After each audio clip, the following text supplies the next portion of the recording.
Alright, so this video is on solids of revolution, the disk washer method, so it's 6.2, so just to make sure we're clear. So this section of notes that we're working on, I just wanted to talk about a few things before we get into this example.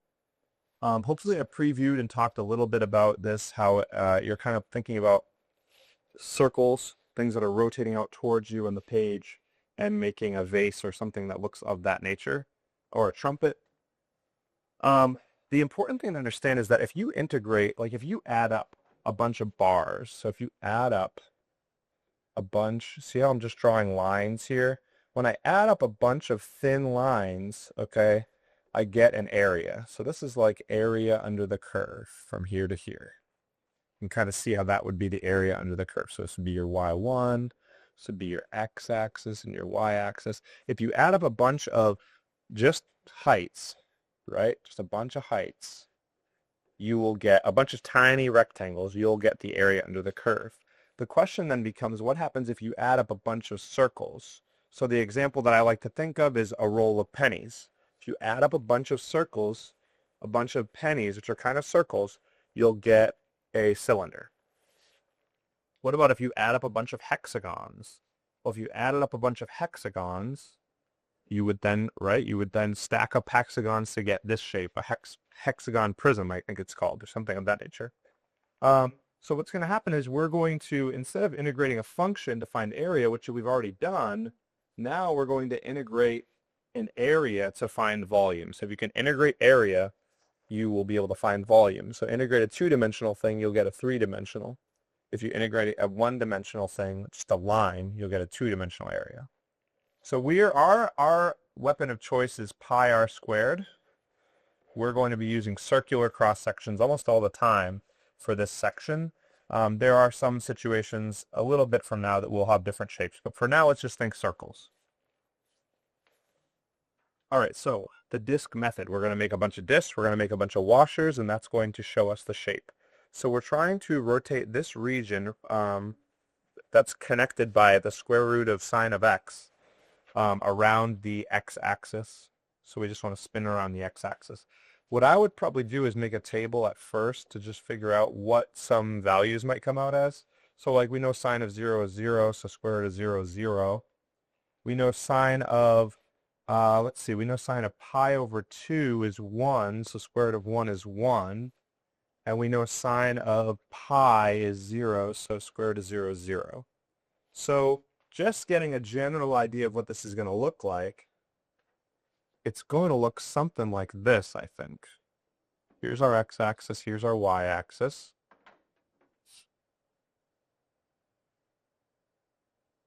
This is pi, and we want to go from pi to 0, from 0 to pi. So this is where we want to be. So that's our region, and we want to take that region, which is this area, and we want to spin it out towards, us. So we want to rotate it this way around the x-axis. So let me just see if I can show you what that is. This is an arrow rotating around this x-axis. So flipping it out towards you and then around. So what type of shape might that make? Think about that for a second. If you rotated that that little dome there up towards us and all the way around the x-axis and back, what would happen? I would say you would get a some kind of like an oval. So maybe like, I don't know, a balloon that's like, or a water balloon that's like on the ground, like an oval shaped situation. So it's going to look kind of like a, I don't know, maybe even like a beehive almost. That might be something that might look like. So that's what we're trying to figure out. So I guess what I want to do is I want to figure out, I need to integrate from 0 to pi because I'm adding up all of these circles from 0 to pi. So I'm summing all the circles from 0 to pi. And because it's a circle, it's going to be pi r squared. And that's the big key here is to just figure out what r is. What is r? That's called the radius of rotation. So what is the radius of one of these circles? Well, I'm going to go randomly into the section, and I'm going to make like a sphere here, let's say. Okay, I just picked some area in here, and that's the radius of the circle. I could have put that sphere to the right or to the left or all the way at the ends, But either way, the radius of the circle is right here. So the radius is really just the y value, the f of x value. If you look at anywhere, this is the radius of that circle. It's just the y value. If you look here, this is the radius of that circle. It's just a y value. So y is the radius. So really, all I need to do is I need to rewrite this formula with y there. So I want to integrate from 0 to pi r squared dx. And that is going to be the square root of sine of x. That's the radius. Now, the thing is that these circles have a certain thickness, and these circles have a thickness of dx. So if something is really, I'm going to try to show you, something is really thin, right? I think that the way they were showing it on the last diagram I saw, they were saying like this and this, like that thickness right there is dx. Okay. So it's a really thin, dx thin, tiny thin circle, and we're going to multiply by that. That gives us the thickness of the circle. So this is actually the thickness of the cylinder or the circle, and we're going to add up, which is, this kind of looks like an S, all of those. So then you just have to evaluate that. So that's really just pi. Don't forget this pi. It's always going to be there. From 0 to pi, sine of x, because that canceled out. So it looks like pi, and then it's cosine of x, negative cosine, I think, from 0 to pi. So just some arithmetic there. We're just going to have to plug in. So it's going to be pi times cosine, negative cosine of pi minus negative, so that's going to be cosine of 0. Something like that. We have pi times negative cosine of pi is 1, because it's negative 1. Cosine of 0 is 1, so it looks like the whole volume is 2 pi. Okay? And that is correct. That is actually the volume of this shape here, this whatever you want to call it. I like beehive, probably the best analogy I've come up with so far. So there's that. So now let's take a second and try these problems. Okay, you're just setting it up. You don't have to actually it says set up and evaluate. So what you're doing is you're trying to think about the radius of rotation. That's the yellow thing, the height, and you're spinning that yellow thing, and you're putting a ton of yellow, like little, I don't know, yellow pieces, and you're going to spin them out around the x-axis. So set up that integral and try to evaluate it. These are in the back of the book, 1 and 3. So there's the first one, positivity if you need it. This is the next one, square root of x. You can kind of see the regions where you're going from. You're going from 1 to 4 in this one. In this one, you're going from 0 to 1, right? So you're going to want to integrate from those regions and then just pi r squared. But the radius is actually going to be the yellow piece, the height of the yellow piece there. So it's in the midst. So once you've done that, we're going to talk about one more. And it's going to be a little different, but it should be doable. So what we're trying to do here is we're trying to rotate these two graphs, this one and this one, about this line. And they say it's shown in figure 6.17. So let me see if I have that figure somewhere. Actually, I think I do. Here. I don't know. I think this figure was a little bit complicated, so I didn't put it on your handout. So here's this function right here. We'll make that red. Okay, that's this guy. This is g of x equals 1. So I guess g of x equals 1 is this right here, going across, right?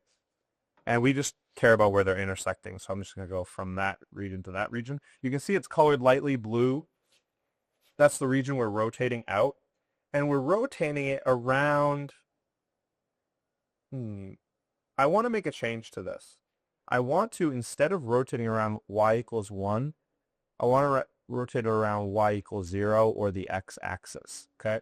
Because I want you to see it, because there's going to be a problem on the next page that's going to be similar to it. So instead of rotating around here, right, Get rid of that. I want you to rotate it around this. So rotate around the x-axis. So that's that. So now you're rotating around the x-axis and you got to think about how that's going to look. Okay. So what are we going to integrate from? We're going to integrate from, where do these things intersect? It seems that they intersect from -1, it tells us here, to 1 in this graph, okay? And I guess if you set these to equal to each other, you'd get that. You see that? If you set this equal to this, you'd get -1 and 1. So we're integrating from -1 to 1 pi r squared dx, okay? There's only really one elusive thing to figure out, this right here. That's the big question. What is the radius of rotation? Well, it's going to be trickier this time because the problem is that we have this region, and if you imagine this region coming out towards us, it's going to make something really strange looking. It's going to make a cylinder on the inside. This would make a cylinder, right? But that's going to be a hole. And then on the outside, it's going to have this really weird looking oval thing, maybe like modern art type looking, and that's what that's going to look like. So this is going to be tricky. I'm just going to set it up for you. So the way you're going to do this, and this is going to be tough, we're going to start at the axis of rotation, and we're going to start the axis of rotation, very important. And we're going to go into the region and then about to leave the region. And that is my radius of rotation. That's my big R. So that's going to be the volume of the whole thing. So what is that? Well, that's really just f of x. It's really just the function. So it's really just 2 minus x squared. Okay. Now you've got to do the same thing, and you've got to make another one of those spheres. Go back to the axis of rotation, doesn't matter really where, and then about to enter the region and stop. Okay. And that is my second axis. And what is that height? Well, that's actually just 1, literally. That's your other radius. So the problem is here, it gets a little tricky. This right here, written in the box that I'm going to make, is the area, the volume of that whole entire thing, that red thing, that modern art looking thing. The problem is that there's a ginormous hole in the middle of it. It's a cylinder. So what do we need to subtract from this is we're going to subtract pi from -1 to 1, and now we have to subtract out that inner part. And what did we say the radius was of the inner part? That's going to be this sphere right here, the orange sphere, if you call it orange, this. And that's actually just 1. So that's going to be there. So what you're going to need to do is take the top bubble and then take the bottom bubble and subtract the 2. You can combine it into one integral. We'll get there. I just want you to have a general feel of this. I want you to give it a try. And then we're going to work this out in class. So it's going to be tough. Try this one. Bounded by these things. I think this is written on your paper. I drew it out for you so you have the colors there. So please draw it out. Do the best you can. Think about the things that I said. Start at the axis of rotation and make the 2 spheres. So one, this is going to give you your outer radius right here, that. And think about how long that is. And then the other one, we'll make it orange. Oranges are used. And make it gold. Is going to give you your inner radius. So at the end of the day, you've got to integrate that, and you've got to do pi. And what you're doing is you're really just, if you want to think of it as one integral, be very careful, but it's really just the outer minus the inner, but you have to square them individually. So think about what big R is. Big R is purple, the purple sphere, the length of the purple sphere. Little r is the gold sphere, if you want to call it. And you obviously need to know what these are, but hopefully you can figure it out by looking at your intersection points on your region. That's a decent hint for that. Good luck, and I will talk to you soon.